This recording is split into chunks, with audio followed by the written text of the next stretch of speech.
This episode of The Edge is brought to you by Audible.com, offering more than 180,000 titles for smartphone, tablet, and desktop.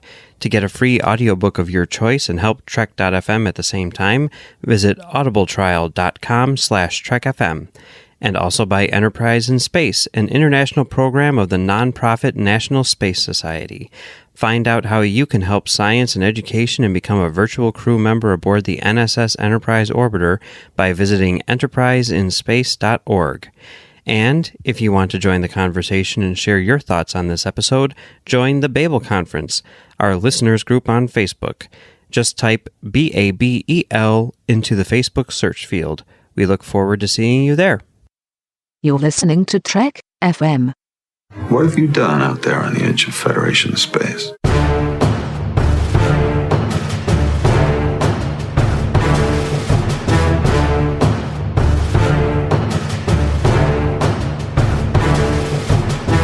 Hey, here we are.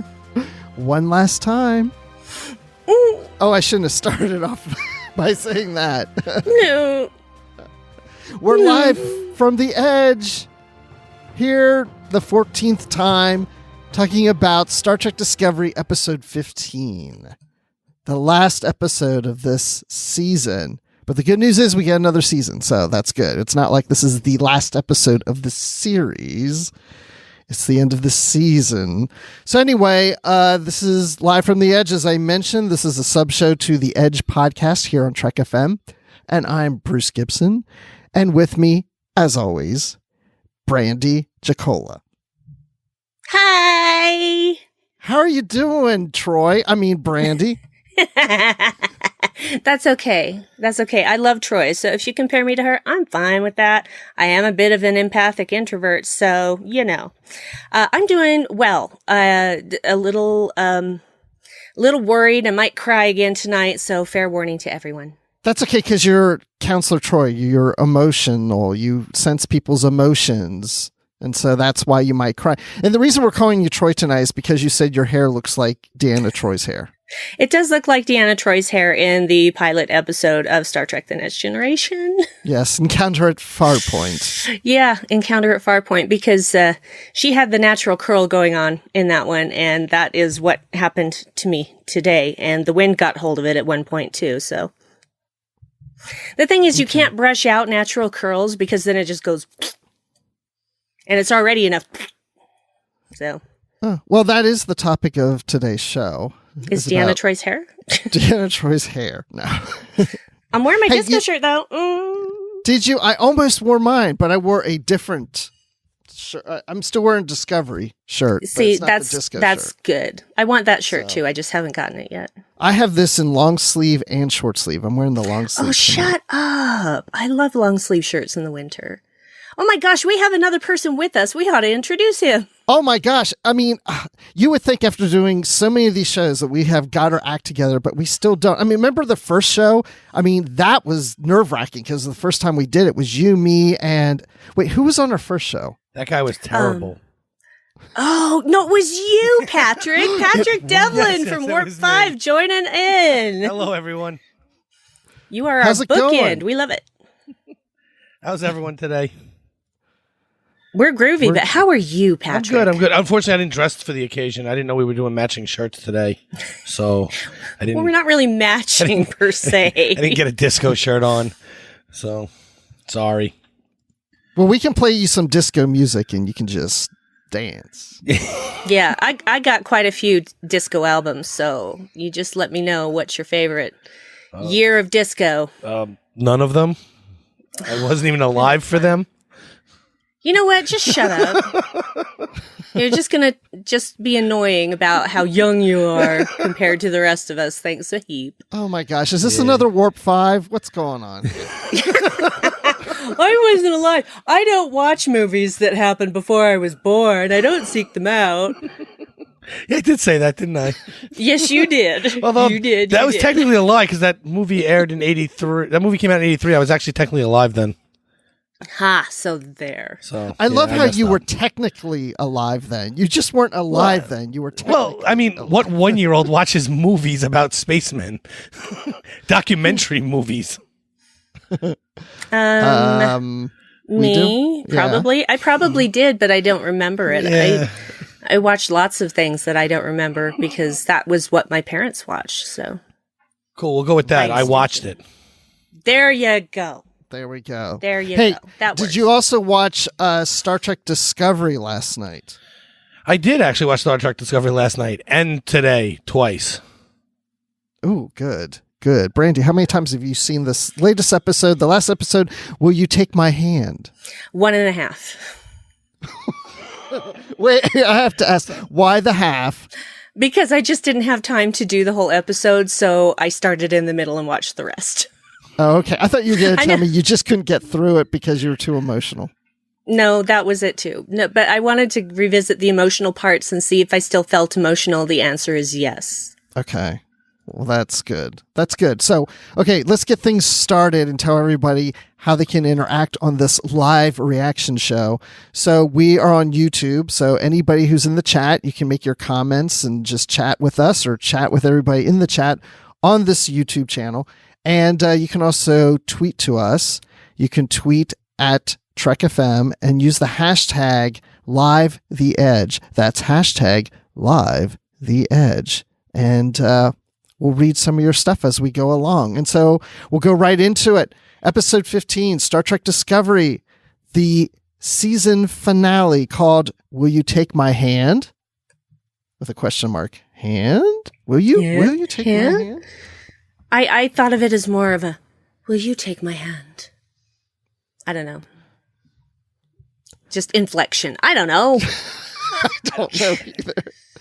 Okay, so it starts off, we have Captain Giorgio, and she is captain of the Discovery. Thank you to Admiral Cornwell for putting her there. So what'd you guys think? That's how the previous episode ended, but now we're starting off with her on the bridge, and she's commanding the crew to go to Kronos to try to conquer those Klingons. So what'd you think of her being placed there as captain of the Discovery? For me, Go ahead, it kind Patrick. of makes sense that they're like, they seem, at this point they're backed into a corner where it's either they're going to somehow end this war quickly or they're going to lose this war quickly to the Klingons. So they have to do something drastic. This is a drastic move. So it makes sense that this happened. I just don't think I like it. Now, I feel like it was the mother of all bad ideas. But the thing is that I actually, and shout out to my friend Tom in England who had the same kind of theory as I did. I thought that maybe Michael was going to be put in this position again where she has to mutiny against her captain, mutiny against Giorgio. And she kind of is, but not really. It's more like she's going to mutiny against Admiral Cornwell. But it really didn't quite turn out that way. I thought she was going to have to make that hard decision again and lose Giorgio. But that's not how it worked out. And the thing is I knew that it was a bad idea to have Giorgio, and I thought she's going to annihilate the Klingons. The thing we didn't know is that she was trying to do that with Starfleet's blessing. Right. I have a problem with that myself.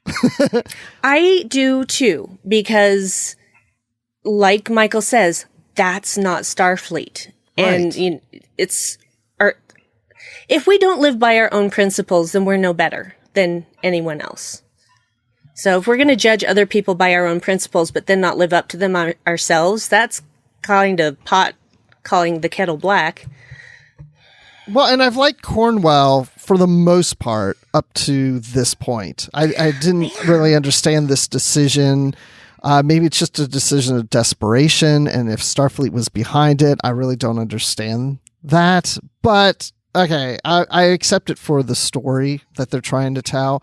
But again, I mean, if they feel like the Federation's about to be wiped out totally, then yeah, maybe Giorgio from the Mirror Universe convinced them that, she can really, prevent annihilation of the Federation by stopping the Klingons. But I don't think this is the right way to do it. It's not the right way to do it. And the thing is that Sarek also signed off on it. So that was like, in my opinion, a nice backup to Admiral Cornwell, which made her possibly feel better about that decision in the moment. But at the same time, I'm like, you're a therapist. Why don't you analyze yourself for a minute? What are you giving up in order to do this? You're giving up everything that you stand for. And that's not Starfleet. No, it's not Starfleet, but isn't that an echo of what Giorgio said to Burnham in the very first episode? Yes, exactly. And I agree that it had to come full circle so that Michael would understand why it was important to adhere to your principles no matter what, even in the darkest of moments. And she had already learned that lesson, and she knows now that this is not the way you can do things and maintain any kind of respect for yourself or others. It's just, I understand where the decision came from. I really, really honestly do, but it wasn't the right one. No. So my thought on this, though, is strategically it's genius. Blow up a planet and you're done with the war. But like you said, it completely against their principles and everything. But I do love the line where Burnham basically says, "Do I have to mutiny here today?" It's an awesome line because she's basically, again, it's going full circle, but this time she's not doing it. She's doing it for the right reasons this time, when before she just believed she was doing it for the right reasons. Agree. You know, this one will save the Federation, not the other way around. Yes, absolutely. Boy, we really jumped ahead in this episode. I apologize, but I could not discuss the whole Giorgio situation without getting to those other parts. But yeah, it was very clear within the first few minutes of the episode that Giorgio was not Starfleet, because nobody in Starfleet talks to their people like that. Okay, No. So does that not annoy you that nobody else realizes she's not the real Giorgio? I don't think so, because they never had most of them didn't have any experience with her. They had to have heard stories that she's not telling people, I don't care what we're scanning, and don't call it a home world, don't give respect to your enemies. Like, that's so far from Starfleet ideals to begin with. Yeah, everybody was... I'm sorry, go ahead, Bruce. Well, no, I have two answers to that. Well, they have just been serving under Mir Lorca forever, so they're used to kind of non-Starfleet ways of commanding, not to this extreme. But second of all, I'm not sure if they didn't figure it out. I mean, they're not told directly that she's from the Mir universe, but that doesn't mean that as they're sitting there, they're not putting two and two together and thinking, okay, this may not be the real Giorgio of our universe. This could be but they're not going to stamp and go, whoa, wait a sec. Aren't you from the Mir universe? I think I figured you out, lady. Yeah, true. I don't know. I guess because when Tilly doesn't realize it at first, I just assumed everyone else didn't realize it either. But well, maybe Tilly not wasn't at on first. the bridge, so she wasn't on the bridge, but she didn't know at first, but she quickly figured it out. And so I'm thinking some of the crew did too. Yeah, I'm pretty sure that Detmer had figured it out, because just the looks that she was giving, turning around, looking at her like, what in the hell is wrong with you? So I think that it was pretty clear very quickly to the rest of the bridge crew that this was not the Giorgio they'd heard about. So they were probably pretty... I don't know if they would have... I think they would have been upset, but, they're Starfleet officers, so they're doing their best to obey their captain, and yet, yeah, she's treating them horribly. And what is acting like that get you, really? Nothing. It gets you to be emperor. Yeah, but you'll catch more flies with the honey. And captain of the ship.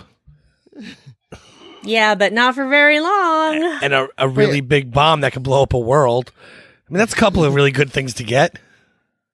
Yeah, well, it wasn't such a big bomb. So full disclosure, I'm also the guy who wants to see stuff blow up constantly and non-Starfleet things happen. And even I thought this was excessive, so...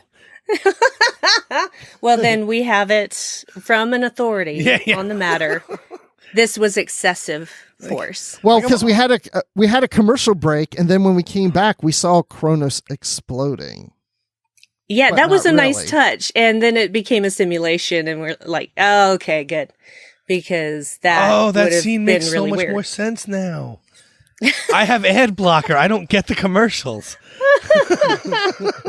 Well, yeah, that's the thing. I pay more so that I don't have the commercial interruptions. But I know where the commercials are supposed to be. It's quite obvious. So I was just watching and I was like, wow, that's weird. Oh, simulation, right. It just doesn't have the same effect without the commercial, I think. Well, it did to me because both my husband and I were sitting there going, wait, what? And then, simulation. Okay. Because I was totally convinced, even before the episode, that Giorgio was going to blow up Kronos. So. Yeah. Iron Throne says they trolled that scene in last week's Next Week of Kronos. They did they? I don't remember, but I don't watch those, so I never know. I do watch them sometime, like later or something like that. Not the first time I watched the episode, but yeah, the commercial breaks, I don't pay for the commercials either, or I pay not to see the commercials. So it would be really weird to watch this with commercials. I can't even imagine. I don't want to imagine. I don't like commercials. Yeah, I pay the regular rate, but I have an ad blocker on my stuff so that I just don't get commercials on anything anymore. Oh, I see what you're saying. Yeah. I'm with you on that. So, yeah, by the way, when I saw Kronos explode, my first thought was, aha, this is another universe. We've started another timeline. That's where I went. Yeah, not so boy, much. I'm glad you were wrong. Yeah, because so many people, I think, were expecting it to be revealed as another universe other than the Prime universe, or to have them go back in time and hit the reset button. And neither of those things happened, for which I'm grateful, because I think that would have been a bit of a cop-out. Mm-hmm. No, that would have possibly been the worst season finale of a show ever. If it was just guys, we were kidding for a year. We were kidding. It's all a joke. Sorry. Kind of like that whole, okay, you're not going to understand this, Patrick. Oh, before my time, okay. It's going to be, it's before your time. But it's kind of like when Dallas killed off Bobby and then... No, I know this one. And then they brought him back because so many people were mad. And because you were technically alive then. I was technically alive. And so his wife is like, she finds him in the shower and she's like, what are you doing here? And then she finds out that the last year was all a dream. Yes. Yeah.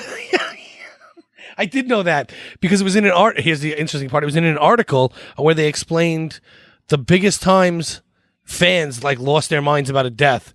And it just happened that the first part of that article was about Spock. So I just kept reading, and that's the reason why I know about Dallas. Mm-hmm.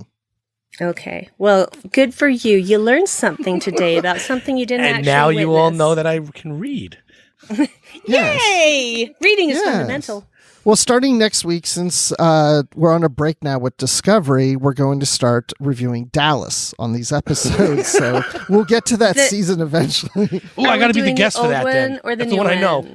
We're going to start with the old and then hit the new one that came on TNT after that. So, fantastic. And Todd Waters says commercials allow you to get up and make more popcorn. I love that saying because not just make popcorn, make more. Yes. I am so with you, Todd. Always having more popcorn. And Brian says, I want to know what they normally use the hydro bombs for. Tilly was cut off in her explanation. And Alexander says hydro bombs cause water to rapidly vaporize. The effect is explosion. A big steam explosion. Yeah, quick way to terraform a planet, right? I guess. Water. Yeah, I guess. The thing is that in this day and age, you don't need commercials to get up and make popcorn because when that hits that point where you know there's a commercial break, there's this thing called a pause button. And so you pause it and then you come back when you're done making your popcorn. You can do that with live TV too on cable and with satellite dishes. Yeah, that's I don't know if y'all know this. You can do that. Unpopular opinion, I hate popcorn. Oh my gosh. You know what? Get off the show. Yes. I can't stand popcorn. I hope that's the only thing you hate. So, It's okay. I like it in theory, but there's always that one little husk of a kernel that gets stuck and that's right? why I don't eat Yeah. it at all. Yeah, I See, can and- understand that. I but go get a probably chocolate. smart. I go get a chocolate bar. You Chocolate know, my bar and favorite marshmallows. thing- Yeah. Yes. Yeah, because marshmallows. Yes, chocolate marshmallows. Chocolate. Yeah, we're not getting into that. So, besides Automated Joy asking why you hate popcorn, which we'll skip over that, but Automated Joy also says commercials give you a chance to refill your Tranya. I don't know what that means. Yeah, I have to Google now. Oh, that's from TOS. Oh my goodness. That's before It's my like time. Clint However, I Howard. did watch every episode of those. Okay, It's- Clint Howard in TOS with the Tranya, the little drink, Right. Thank you. And Clint That's Howard- especially. was in Yeah. this episode. Yeah, because I was looking when they got into that scene. I'm like, is that Clint Howard? That is Clint Howard. Well, welcome back, little buddy. Exactly. Do you know who Clint Howard is, Patrick? Yeah. I've besides the fact that it is before my time, I have watched every episode of TOS. Okay, good. You know, it was technically before my time too, but it was in reruns when I was born. Well, so I watched it with my dad, so that's how I got into Star Trek. So, but typically, no. If it's before my time, I don't watch it. No, Okay. it's like a rule I guess I have that I didn't know about till recently. And apparently, it's a problem for Brandi. So I'm just saying, there's a lot of interesting stuff out there that happened. that's not before true. My you were favorite born. show of all time is Dick Van Dyke Show, which is way before my time. Well, that, Yeah, That's so so great. there you go. You're a liar. I love Yes, it. I am. But that's Yes, like you are. I still use that excuse when I have to. Fine, fine. So, did anyone think when you saw a green Clint Howard, he was Baylock, just older and turning green? No. Okay. So, what did you think of the Orions? I thought the Orions were quite interesting because they looked a little more human than what we've seen, especially of the male Orions that we saw in Enterprise that were much bigger and like Incredible Hulks in a sense, or like Shrek. Yeah, but Donkey! Yeah, well, they yeah. use- To be fair, they were slavers. They were slavers. So And they they- I had thought to the- be intimidating. I thought And they the used a green professional coloring looked wrestler. more natural. Yeah, that's So, true. I In mean- Enterprise, they did. Yeah, they used the giant, but no, I thought this was cool because you got to see like a community of them, like more of a Yeah. community aspect to them, not just the slavers. And it was a little weird that when they dropped in, it was like a bad '80s like post-apocalyptic movie going on down there. But yeah, right. It was like Demolition Man all over again. Flashbacks, bad. But That wasn't 80s, but go on. was that the '90s? Yeah. I get my decades all messed up now. So either way, that was the 80s aesthetic anyway, that whole leather jacket thing, like the Warriors and stuff. But I don't know, that's kind of what that scene reminded me of. But then it got okay when they went to the circus and stuff until he got high. That was kind of cool. She just kind of passes out. That was funny. But yeah, that's that really was about it. great. I love Tilly getting high. That was classic right there. My And only she problem with it passes is, out. like, since the break, she's kind of just become like comic relief. Not completely. I don't. She was always humorous. No, yes, I know, but it just seems she's more that way than I thought she was going to evolve more into a more serious character as the season went on. It just didn't work. Oh, I don't think that Tilly is ever going to be completely serious, and I commend her for that because I would love for her to be my captain. I would follow her anywhere. Well, so I think it's interesting because my wife watched it last night with me, and she said that Tilly makes her a little uncomfortable. And I asked her why, and she says because she's the character on Star Trek that is most like herself, like my wife. My wife relates to her. She goes, "That would be me. If I was on a starship, I would probably act just like Tilly." And I guess my wife's comic relief. But which way you're going with that? Okay, I just insulted a man's wife. Great. Hey, she'll tell you, I'm the comic relief in this family, but maybe she is because she's Tilly. But Alexander says that the Orion skin color looked real versus the caked on makeup we've seen before. And I did think it looked more natural. And B. Loud says that the Orions seem a lot paler on the TV. liking the deeper green color from Enterprise. There were times where I was like, wait, is that an Orion? I can't tell if it's green or not because the lighting and they were very pale. So, but it was also very dark. Yeah. So you're not gonna see the pigmentation because they weren't as dark as that caked on makeup, which I thought was good. But I guess with the lighting, then you kind of miss that detail sometimes. Right. Well, I look at it like I look at all the other races in Star Trek that have different skin tones. There's variations of color in each species. And I mean, not all Andorians are the exact same blue. Some of them are a darker blue. Some of them are a lighter blue. Some of them are white because they're the ice dwellers and whatnot. What did they call them? The Enar? Anyway, so to me, it was just like, oh, so these guys are just, a different cross-section of the Orions as a whole. They're going to have different colorations in their skin tones. Right, and they're also on they're on Kronos, not wherever else we've seen these other ones come from, so.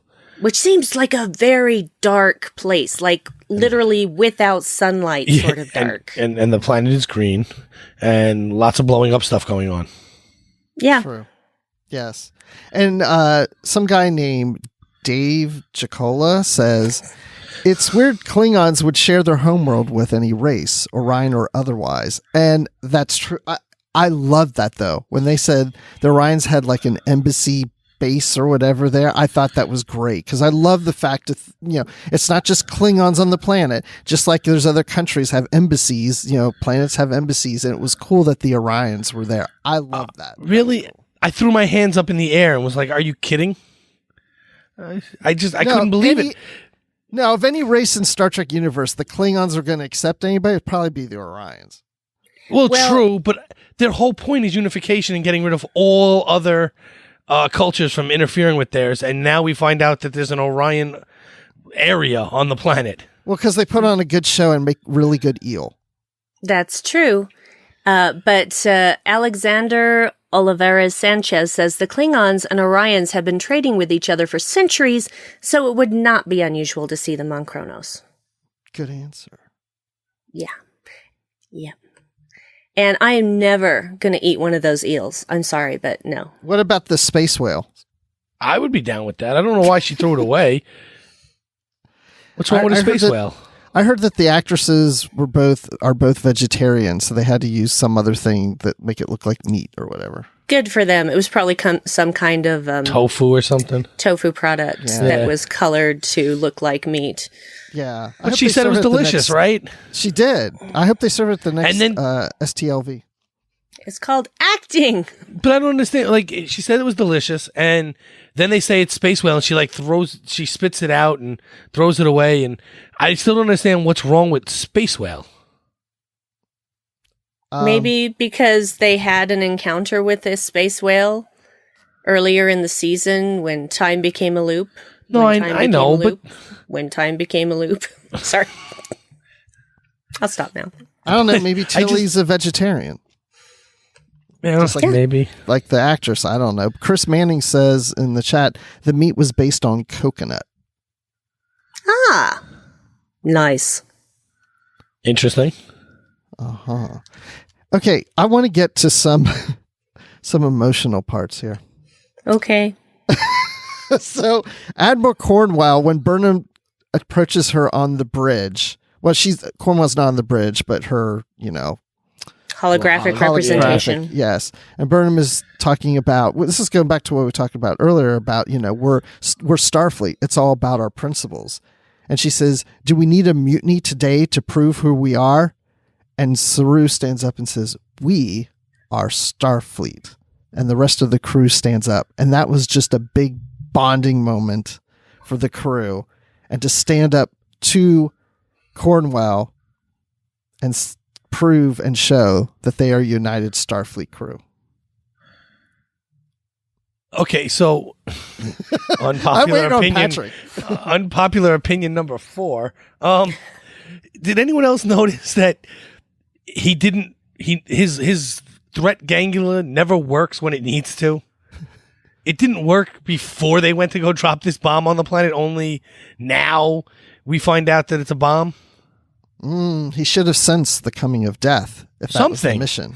Well, that's the thing. He didn't sense the coming of death because death didn't happen, did it? But that's not the point. The point is he's supposed to sense it so it doesn't come. He's not.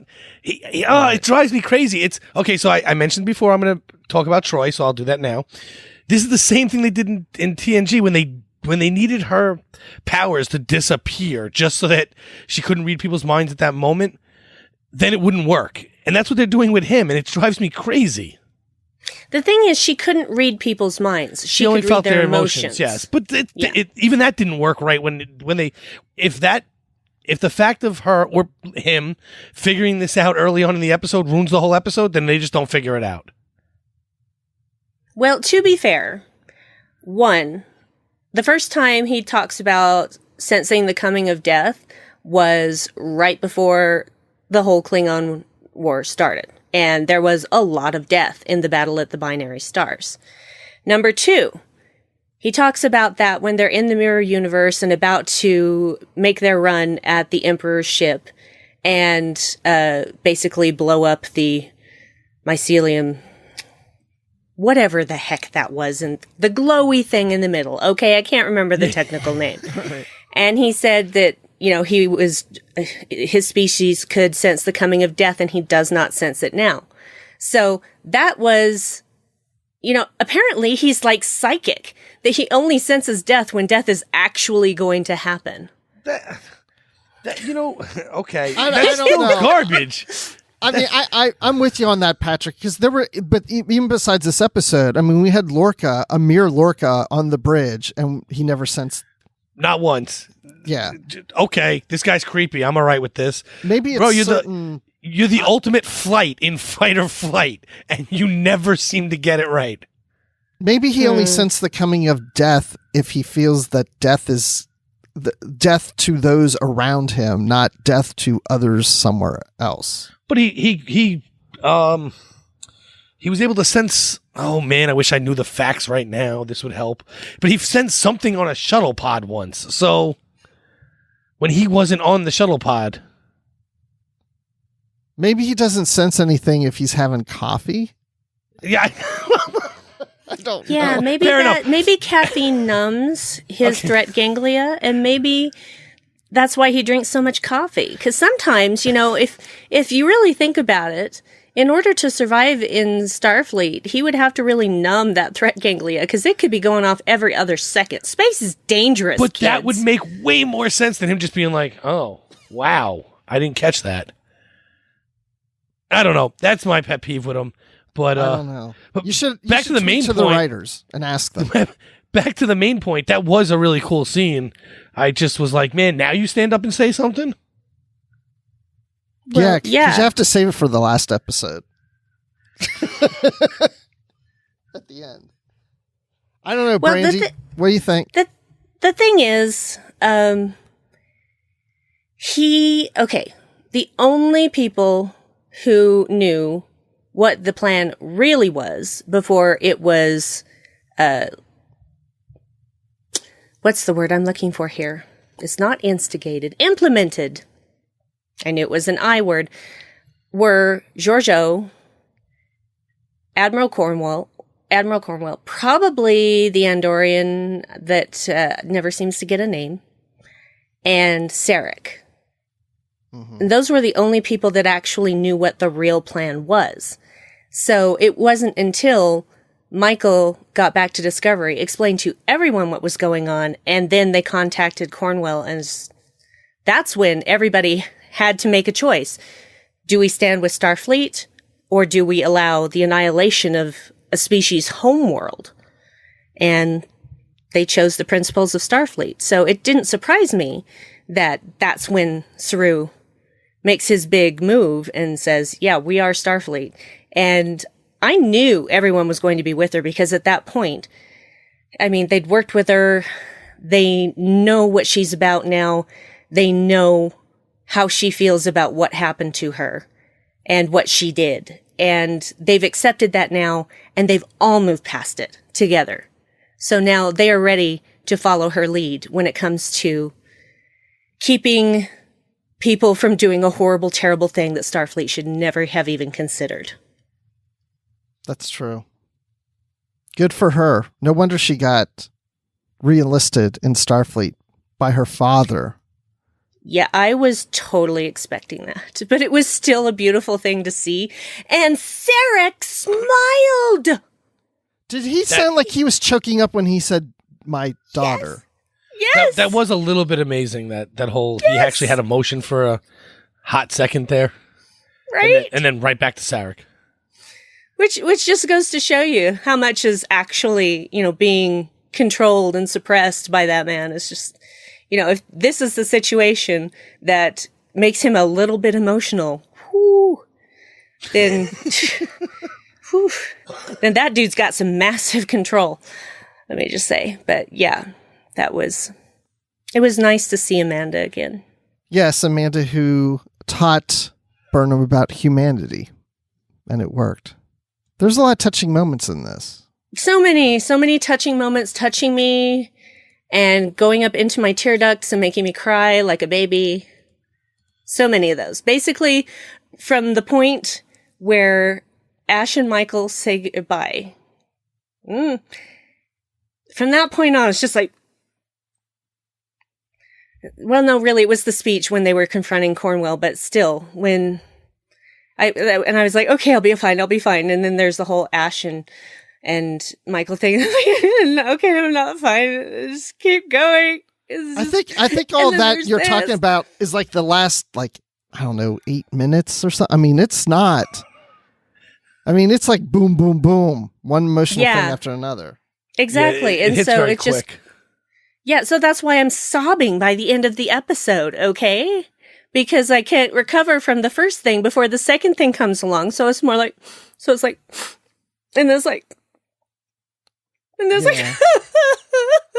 Well, this will make you cry too, because Chris Manning in the chat says Sarek cares more for Burnham than Spock, and he doesn't even discuss or acknowledge Cybok. Who wants to discuss or acknowledge Cybok? Where is Cybok? Nobody? Right. Cybok needs to be on the next season. Does anyone care where Cybok is? We do, because we want Cybok there to, help her pain. No. No, we don't. Just no. Just absolutely no. not. No. So much no. There isn't enough no in the world for me to express how no that is. I need my pain. Speaking of pain, let's talk about fear, because that was also a message. How do we defeat fear? And Burnham says, don't listen to the guy with the dank ganglia, because he never figures out where it is. That's the start. The guy? His name's Saru. Nah, when you're that bad at your job, you don't get a name. I don't call the guy on the TV what his name is. I call him the weatherman, because he's terrible at that job too. Hey, weather is an unknowable force, okay? Apparently, the best so I can do is fear predict. And death. Well, yeah, fear is an unknowable force too, because it doesn't obey certain rules. Gosh. Oh. Sorry. No comment. It just drives me crazy. I meant fear in general, not necessarily Saru's threat gang. No, I know. It just drives me crazy. Well, I love seeing you go crazy. It's very entertaining. It's insanity. Okay, so Burnham's message. Burnham's message is the way you defeat fear is to tell it no. And maybe, I'm going to help you out here, Patrick. Maybe she taught this to Saru. And he's standing on the bridge. Horrible idea. No. Horrible idea. No. That's like teaching the Makos not to shoot guns. Horrible idea. Oh. Hey, it was a good speech, though. It was. No. That whole no. I watched this episode 3 times. I didn't memorize it, but it's very good. Yeah, the whole no. The whole no. We have to be torch bearers and yes, that is what United Federation of Planets is. Interestingly enough, she kind of stole the words from Ash, who was talking to Laurel with the torchbearer statement. But cool, I like it. Yeah, yes. It is. It's one of those things that I think transcends race, and that was a lovely thing. is that, and she even says, she tells Ash what happened to her parents, and he says, no wonder you hate them. And she says, I wish I could. But I look around here and I just see people living their lives.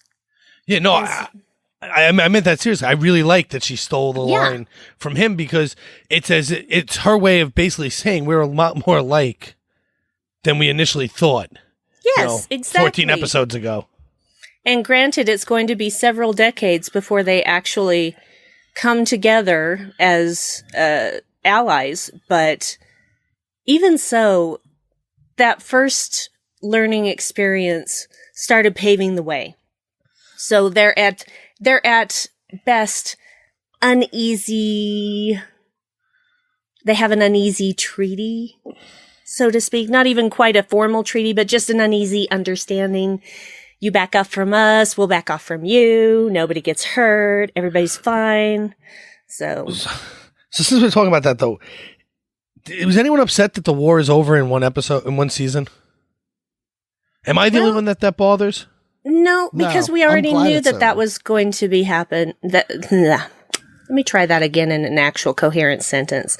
We already knew that the Klingon War would not last beyond season 1. So we knew it was going to get wrapped up. I do feel, yeah. Oh, yeah. I sold on this whole series was about the Klingon War. Yeah, but I feel like, no. I knew it wasn't. I figured it was going to wrap up this season, but that doesn't mean we're, over with our problems with the Klingons. But yeah, I wanted the war to end, because Star Trek isn't a war series. They get into war, but I don't want it to be the whole series is about a war. Yes, I want to see them go to strange new worlds and seek out new life and new civilizations and boldly go where no one has gone before. That is what Star Trek is. And yes, they have their struggles, and yes, there are battles along the way, but I don't want to watch an entire series about a war either. And it wasn't too far. I think it was probably, a couple months ago, where producers were saying, no, this war is going to be wrapped up by the end of the season. And so I was totally ready for that to happen and knew it was going to get wrapped up, which in a way is kind of a bummer, but at the same time, I didn't want it to go beyond this season, and I didn't want a stupid cliffhanger like they used to do, like some series still do, where it's like, oh, we're going to have a cliffhanger and now you have to wait 11 months or more before you see the next episode, and we'll wrap up this cliffhanger within the first 5 minutes and it will be such a letdown. And they didn't do that. They went what I call the Agents of S.H.I.E.L.D. direction, where they wrapped up that story and then teased a new one. And I really appreciate that way more than having a cliffhanger before you conclude that story arc. Just give me the whole story and then tease me with next year's story. That's what I like. That's how you make sure I'm going to come back. Yes. No, don't be a soap opera. I definitely wanted at least another year of war. I also felt that using Mirrorverse was just at the end. I know we got a lot of information in Mirrorverse, so I know it's not only what I'm about to say, but I felt like they somewhat used that to jump ahead in the war just for the sake of getting over with it quicker. And I don't like that. I wanted to see maybe not necessarily the war part of it, the aspect of actual fighting, but I wanted to see the way Starfleet got from being Starfleet to we're ready to blow up to blow up Kronos. I wanted to see that character development, not just, oh, we're backed into a corner, so this is what we did. Right. You saw, in other words, we start the season with the start of the war and then jump fast forward to the end. Right, and we missed the character development in Cornwell and the other people involved in the war that would lead you to them okaying Georgiou blowing up a whole planet. Okay. I am making a note to contact Simon Schuster to write a book about the war. That would be cool. That would be cool. I like the idea. Anyway, Little Green Neighbor also said what you were saying, Brandi, right before you said it. Said the producers announced that the war would be done in the first season. So that, I guess that was mentioned. I don't even remember that or not, but I'm glad. I didn't really pay attention to what they were saying while the series was going on. I was under the impression before it started that the series was going to be more about the war, not just the season. Right. Well, like you said, we're going to have some aftermath of all this that we have to deal with, but Yeah, eventually. Exactly. So Tilly is in the training command program now, and Stamets gets an honor, and so does Colbert, and Saru is also the first Kelpian to receive the Medal of Honor. So there was a lot going on there. Oh, Stamets got a promotion. He was a Yes. lieutenant before. Now he's a lieutenant commander. Yeah, but we still don't know who the chief engineer is. We still don't know who the chief engineer is, nor do we know who the chief medical officer is. Nor do we know who the new captain is. It's been coming up in the chat. People were like, who do you think the new captain is? They were going to Vulcan to meet their new captain. I really wanted it to be Saru, so I Me just too. kind of brokenhearted that it's not. But Well, I don't know. My prediction is that we will never get to that new captain because wherever we go with how this ended into season 2, they never get to Vulcan, and eventually Saru is the acting captain for the whole season, and then he just naturally gets promoted permanently into it. That's what I think will happen. Well, I'm down with that. yeah, I like that theory. I'm cool. Mm-hmm. I hope it comes true. But if it's not, Yep. do you think they'd take an existing character we know and make them captain? Not necessarily, because, and the thing Maybe is it's that why are Cybok. they going? Ugh. Would you let Cybok go? You know what? please? Just to hear her have to say that all year next year, I hope it is. You can't see what I'm doing right now.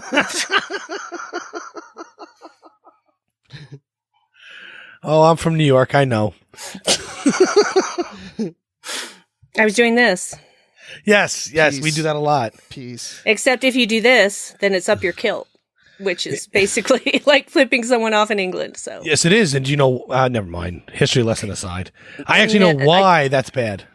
I do too. So let's not talk about it. But anyway. And Burnham is also science officer. Just forgot to mention that. Yeah, she is Yes. science officer. Well, she was science specialist, but now that she has her rank of commander back, she is science officer. So, Wayne Frazier is saying, Prime Lorca, maybe? Any chance he's alive? That's my fondest wish, honestly, is to just know that Prime Lorca is alive, but I don't see any way that he could be. So, Automated Joy says Robert April. I love that idea. That would make me very happy. Nice. Yeah. By the way, So what were you going to say?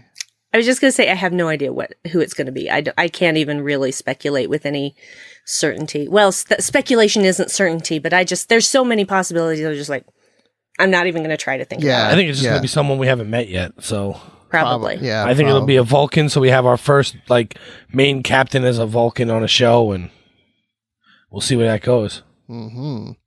That would be interesting too, to have a Vulcan captain that Burnham has to deal with, being from Vulcan, and I don't know. That would be interesting. I do find it interesting that you're assuming it's going to be a man, Who? the new captain. Did I say man? Mm-hmm. You said he, a Vulcan, he. Okay. Yeah. I don't. Clearly, I want to see myself as captain, so that's why it's a he. You know what? We all want to see ourselves as captain, don't we? So you say it's a she, and we'll be okay. So when she takes command, Fine, whatever. we're living in the Me Too world now, buddy. It's a 100-some-year-old T'Pol is the captain. Yeah. You know what? She could do it. I'm okay with that. She was only 66 in season 3 of Enterprise. So, Yes, she was 66. So she could totally still be alive. So she's 166 or whatever in this. So she's in her 160s. Well, we know that she actually survived to be at least that old because of the Enterprise episode E Squared. So, sorry, Yes. I'm rehashing Warp 5 ground. My apologies. Yes. It's just natural when Patrick's on. It happens. Grandma no, T'Pol. I'm sorry. Yes. Ion Trent said Grandma T'Pol. When regular T'Pol talks to her. Very weird.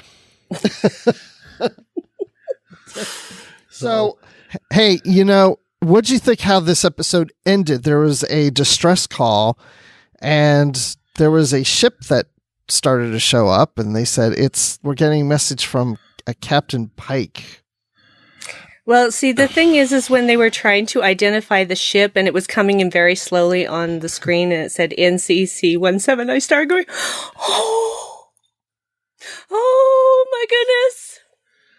I'm doing it now. I thought it was a tease. That. I really didn't think it was going to be Enterprise. When I saw NCC-17 and then they took the camera away, I was like, oh yeah, it's a tease to make us think it's Enterprise, but it's going to be like 17, 59 or something. 4-3. Yeah, you're right. I don't know. Once they said Pike, I just knew it was the Enterprise and was like, you got to be kidding. They're going to go through all this nonsense? Just show us the ship already. And they did. They did. They did after the NCC-17 pan away. It just, I don't know. It seemed like they thought they were showing this to a whole bunch of not Star Trek fans. No, I think that they knew exactly what they were doing because they knew the people like me were going, so, and that's what I was doing. But saying Pike should have done that. What? Yeah, Pike should have gone, No. Here's the thing. Yeah, well, he's calling said, for distress, so yes. Hey, I rewatched the ending today. The NCC-17 comes up before they say it's Captain Pike. That's true. Does it? Yes. Yeah. It does. Yeah. Well, then, So when he then maybe they shouldn't say Pike. Yeah, when he said Captain Pike, I was like, yeah, sobbing. There was sobbing, quiet sobbing, because, I can be really loud when I'm sobbing, and I didn't want to get complaints from the neighbors. Fair enough. PJ's channel says beautifully visually rebooted Enterprise, and I have to agree. Agree completely. It was absolutely gorgeous. And for I'm getting emotional again, for half an hour, I had to go distract myself by playing video games because I just kept thinking about that and then doing this for an hour. And I'm just like, okay, I'm going to get dehydrated. So distraction, something that has absolutely nothing to do with Star Trek. So, because I just couldn't let go of that feeling because I haven't felt like that. I haven't felt like that about seeing the NCC-1701 in a really long time. And to just have that moment and have them acknowledge, yes, this is that universe. Just, see? Look what you guys did. Well, you did warn me last night. That was another way you distract yourself, was messaging me. Yeah. So I thought the visuals were great, and I'm going to say this, knowing full well there is somebody complaining about the way it looks. I can't see how a Star Trek fan could complain about how that ship looks. And I say that full well knowing there's somebody out there because it's Star Trek complaining about how that looks. But the visuals throughout the whole episode I thought were great. Like when the Discovery was right above I guess it was the water on Kronos with all the little lights shining down, and those visuals were really good. The visuals of the two ships coming together were phenomenal. I mean, I think the visuals are just overall really, really well, and probably a little bit better in this episode than they've been in previous episodes where they were really good. Yeah, it was a visually beautiful episode. Yeah, it was, and I did love seeing the Enterprise and Captain April, not the real Captain April, the one in the chat, says that was not the Enterprise, and that the Enterprise never looked like that, certainly not in the 2250s. And yes, they took some liberty to, make it fit into the visuals of Discovery. Yeah. But do you really, because do you want to see that model fly up to the Discovery? Some people do, yeah. No, I don't want to see that, because when they did the Kelvin universe, when they rebooted Star Trek and did the Kelvin universe movies, that looked like the Enterprise, but not like a 60s Enterprise.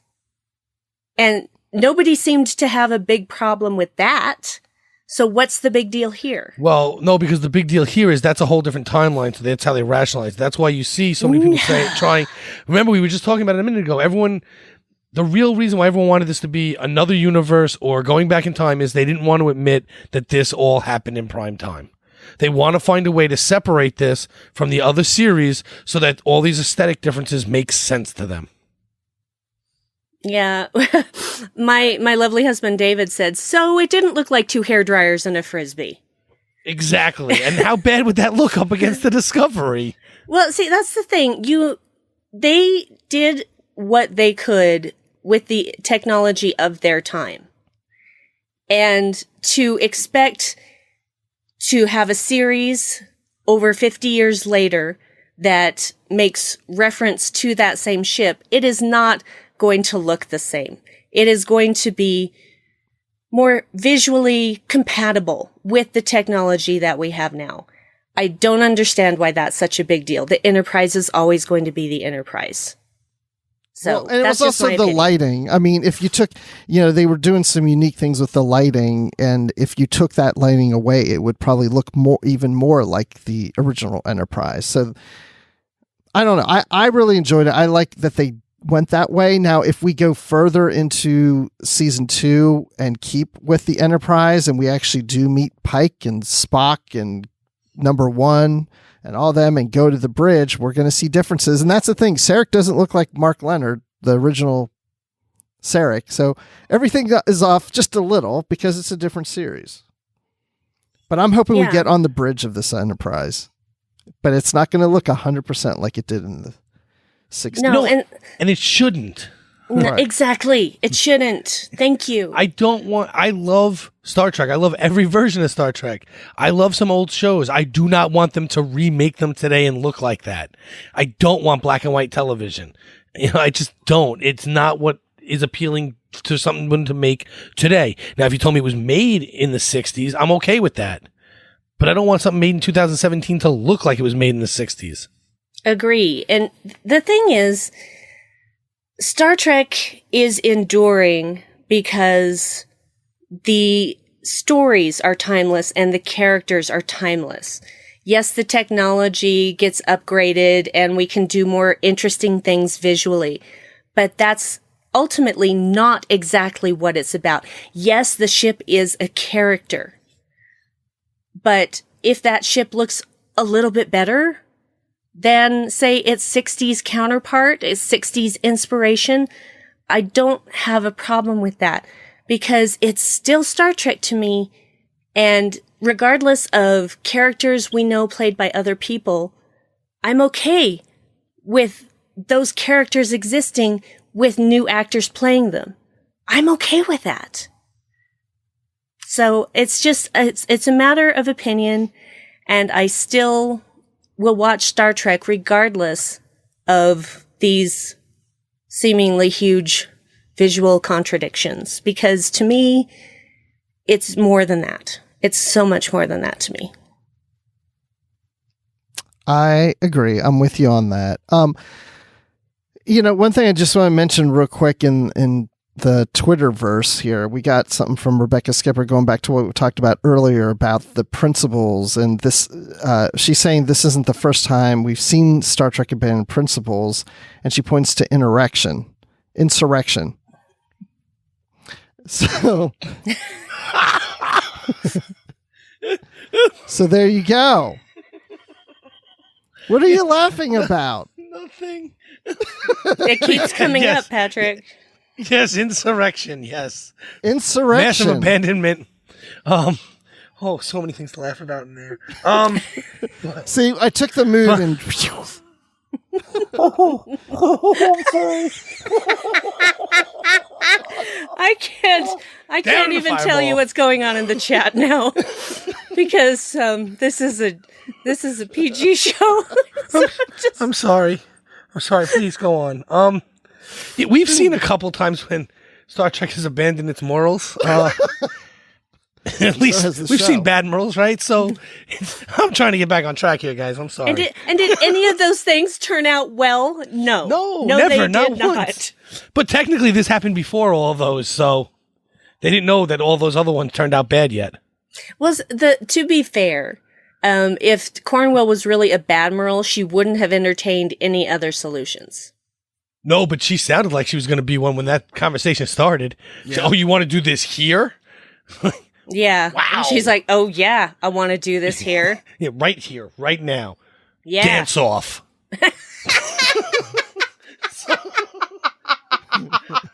I would pay money to watch that. That would have been That's awesome. why it's called disco. It would have made no sense. Yeah. I'm crying. Oh my goodness. Yeah, I'm going to skip all of those latest comments in the chat, but Well, I don't wait. I haven't read these yet. well, I'm we're just not kidding. going to talk about them. By the way, there is something in the chat before we wrap the show up, and it's not what you think I'm going to say, but there's been comments about Spock and Sarek, because now that we're seeing the Enterprise here at the end, what is the relationship with Spock and Sarek at this point in the timeline? Are they estranged? When's the last time they saw each other? They would be estranged because they wouldn't have come to a tense understanding of each other yet. And that's clear in the original series as well. So, and in fact, it's not even until Star Trek IV, the freaking voyage home, that Sarek admits that he was mistaken in objecting to Spock joining Starfleet. Your friends are people, or your associates are people of good character. And, yeah, so that's the first time he really admits that. So it takes a long time for Sarek to eat a little bit of crow on that front. Yeah, I do like how they tried to kind of retcon that a little bit in this show, though, where they kind of fill in a backstory that gives you a reason for him to at least be annoyed at first. I mean, Yeah, well, not for like decades, but they also live like forever, so it's okay. Yeah, and to be fair, it creates this interesting plot point of the guilt that Sarek feels for, he had to only choose one of those kids, so he chose Spock, and then Spock didn't want to be chosen. Right. He picked the wrong one. Yeah, but the thing is that I don't think Spock really knew that that's what had happened. I don't think he had any clue that... Because I'm pretty sure that Michael would never have known that had she not done that astral mind meld back in the first part of the season with Sarek when she was trying to find him and save his life. So I doubt that Spock ever knew that. Yeah, I would assume not. Because I don't think anybody knew that except for Spock, Amanda, and Michael. And the Vulcan science exploration You mean group. Sarek, Amanda, and Michael. Yeah. What did I say?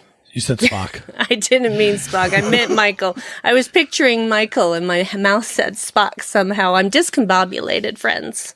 So Brian says in 2250, Sarek broke off his relationship with Spock when he decided to apply to Starfleet Academy. And I remember it being a long time, and Captain April, not the real Captain April, one in the chat says, it has kept Spock and Sarek from speaking as father and son for 18 years. That's a quote from Amanda from the original series. So from Amok Time. No.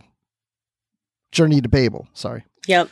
Right. So now, all right. So my years are all messed up. How far ahead of that are we now? So we're in, oh my gosh, where are we? 2256, right?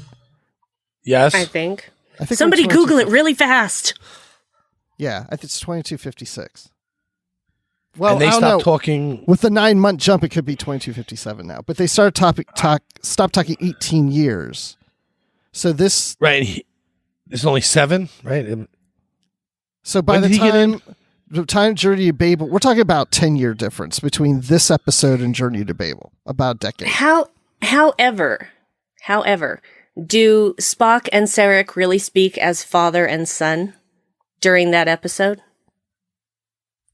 Oh, I love how you say, yeah, because they've been kept from speaking as father and son for 18 years. Doesn't mean they didn't speak.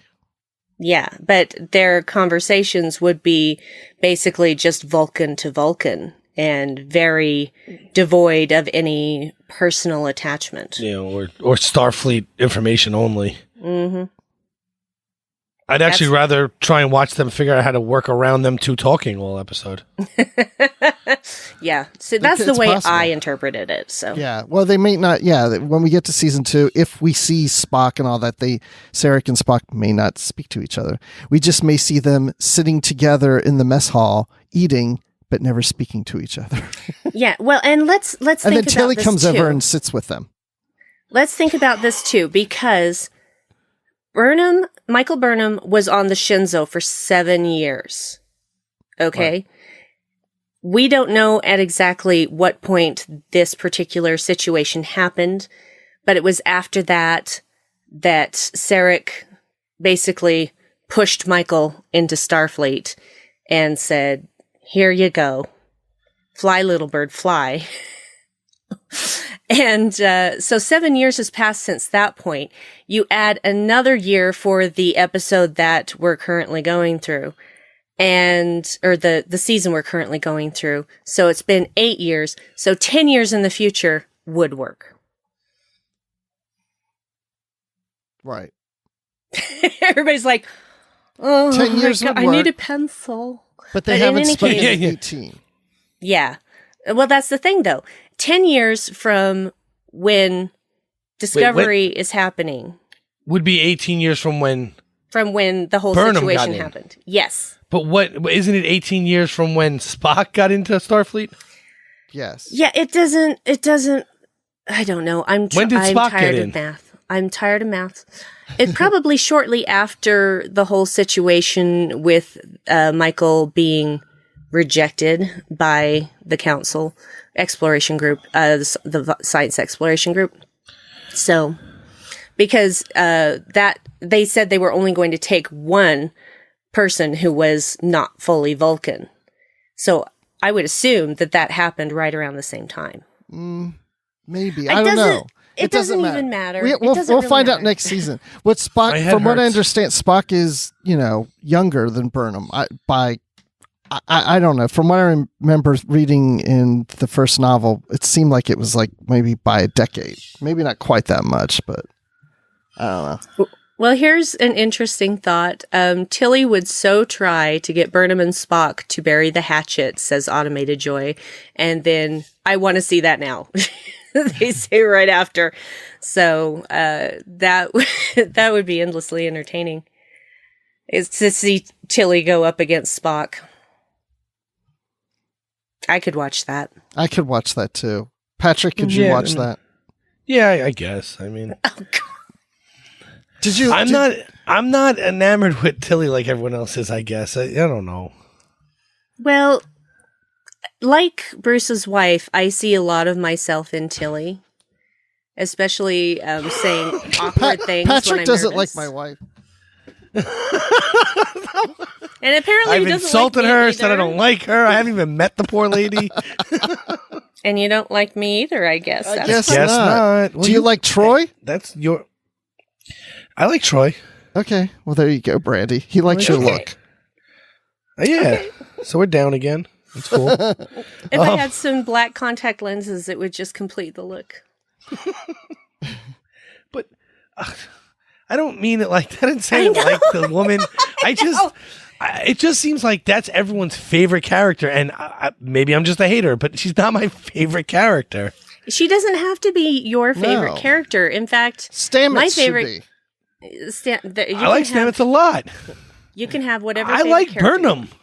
Burnham, yes. I like someone who has I- no problem punching someone in the mouth and then saying sorry later. That's cool with me. Yeah, I'm one of those people that I liked Michael from the start, and if pressed, because I have a difficulty picking favorites. Patrick already knows this. Oh, yes. And so if you press me, I will say that my favorite character is Michael Burnham. But I have a great soft spot for Tilly. So, and not everybody likes her. Not everybody has to. Because if we all like the same things, how boring this world would be. Oh, it'd be terrible. And then and if everyone liked the same things, I'd have to like Saru and no. It's just, I can't hang out with him. I would always just assume death is around the corner and he's not telling me. That's true. Like, I can't drive down the street. There's a car coming. No, there's not, Pat. You wouldn't tell me anyway. Well, It's okay. Yeah, it's okay. Just, find other friends. Yeah, apparently. I'm chilling with Michael. Find other friends who can pronounce insurrection correctly.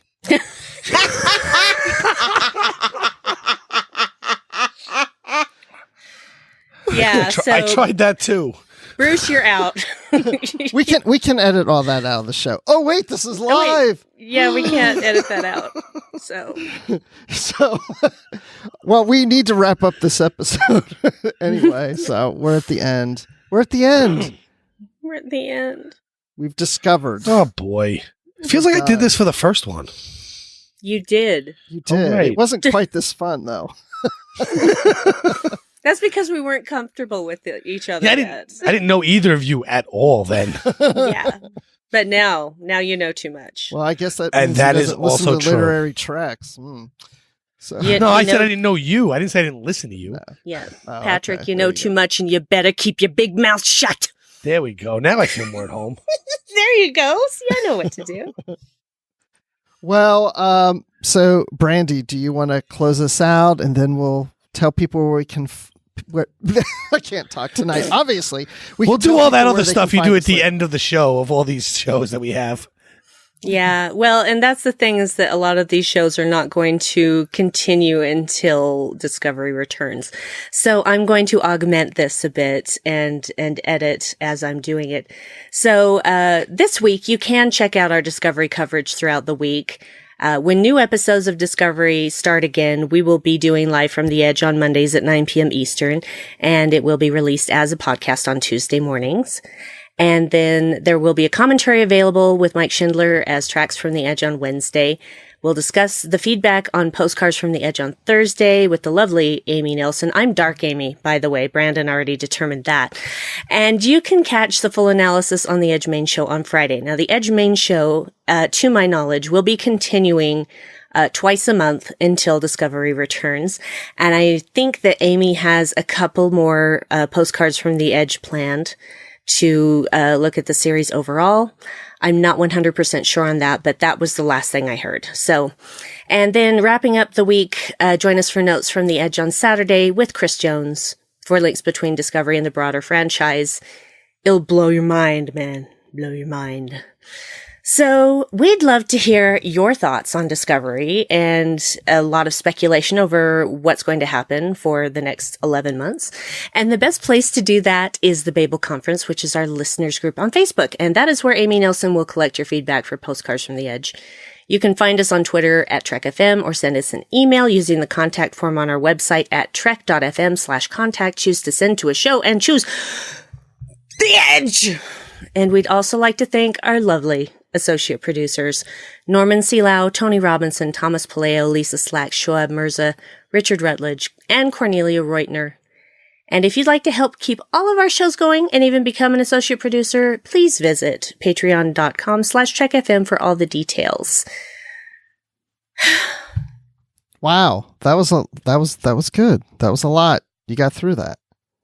I know. Speaking of, oh goodness. I'm We're sorry. going to miss each other, aren't we? Mm-hmm. It's going to be difficult. Oh, we're all you know. still around. We're still doing shows together, right? You get to see it's just, Patrick often. I'm sorry. like weekly Why now. she's crying. She knows she has to meet up with me again next Monday to do another show. Yeah, but it's just this is my first this was and will ever be my first show for Trek FM. And so dang it. So it's going to be really hard for me to not do it for the next 11 plus months, depending on when Discovery returns. So I will miss it very much. And I miss doing the show every week with you, Bruce, and having our special guests. And, hopefully all will be the same when we return for Discovery Season 2. But until then, I am going to really miss this. I am too. It's been a pleasure and an honor to be doing the show with you. I didn't know you at all, really. when No. we started this, and we just clicked right away, especially when we found out we both do improv. Yep. So, It was bonding. Bonding. Bonding. So, yeah. But we're So, still around. And yeah. Patrick, he was there for the first time, and now he's here for the last time. He's the bread to the sandwich. Or that cat that keeps coming back no matter where you leave him. Whatever. Yeah, there's a song about that we used to sing at girls' camp. The cat came back. We thought he was a goner, but the cat came but back. No, here I am. The very next day. And no, I didn't go to girls' camp. I know the song another way. I'm sure that you do. I'm learning too much about you, Patrick. Yeah, you probably are. But you know what I don't know necessarily? Where can people find you online? So that's easy. You can find me on the Babel conference. I poke my head in there all the time. You can find me on Twitter at MagicDrop5, one word. The 5 is a number. And you can find me co-hosting with Brandi and Brandon at Warp 5. Awesome. That's it. I'm not as busy as the rest of you people. So, Brandi, what about you? Where can people find you? I'm sorry, I'm laughing at something my husband said. The Star Trek Girls Camp, the next series. I'd watch it. Anyway, you can find me also on Twitter at Brandywine12. It's Brandi with an I and the number 12. And I do pop into the Babel conference. The Babel conference? The Babel conference. See, I'm not the only one who can't talk tonight. Yeah, but you didn't say something accidentally naughty. Anyway, so you can also find me on Warp 5, like Patrick said. And I do a podcast with my husband, Dave, called the Dark Corner Podcast, where we talk about whatever the heck we want, but usually pop culture and nerd stuff and things that we like, but we look at it from a darker perspective. And if you want to hear me swear, that's a good place to go to hear it. So don't let children listen to it unless you want your children to swear like sailors. So Bruce, my sweet Bruce, where in the world can people find you? Well, you can find me on Twitter at Admiral_Rex. And for those who are listening and are not members of Patreon here at Trek FM, if you join, then you could join our Patreon roundtable that's recording this Saturday, where we're talking about the whole season 1 of Discovery. And so I'll be hosting that. So it would be just like doing this, but we can edit it. And then you can also find me on Literary Treks with Dan Gunther. It's our official books and comics show here on Trek FM. We're talking about Star Trek books and comics. And also I talk Star Wars on the Star Wars Report podcast. And of course, I'm always in the Babel conference.